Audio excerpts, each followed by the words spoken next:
a bien fait quand même. C'est un soulagement pour les familles des victimes. 12 ans après le crash du vol AF447 reliant Rio de Janeiro et Paris, Airbus et Air France vont devoir s'expliquer face à la justice. En 2019, un non-lieu général avait été prononcé par les juges d'instruction. Mais ce mercredi, la Cour d'appel a fait un revirement en renvoyant les deux entreprises devant le tribunal correctionnel.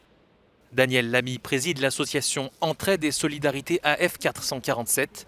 Son fils faisait partie des 228 victimes. À la cérémonie du 1er juin 2021, on pourra enfin dire à nos disparus qu'on est allé au bout de ce que l'on pouvait faire et qu'enfin leur mémoire va être respectée. Dans cette affaire, deux scénarios s'opposent. Airbus et Air France estiment n'avoir commis aucune faute pénale à l'origine de l'accident.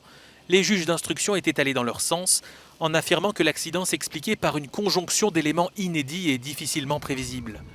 Du côté des familles de victimes et du syndicat des pilotes, la compagnie n'a pas suffisamment tenu compte des défaillances techniques, notamment celle des sondes anémométriques qui s'étaient multipliées dans les mois précédant l'accident. Aujourd'hui, on est heureux. On est heureux de pouvoir de nouveau croire en la justice et de voir qu'il y a des gens qui s'investissent, qui n'ont pas peur d'aller jusqu'au bout, au fond des choses. Et voilà. Les deux entreprises ont déjà annoncé vouloir se pourvoir en cassation, mais les conditions de recevabilité de ces ultimes recours sont étroites, selon plusieurs avocats du dossier.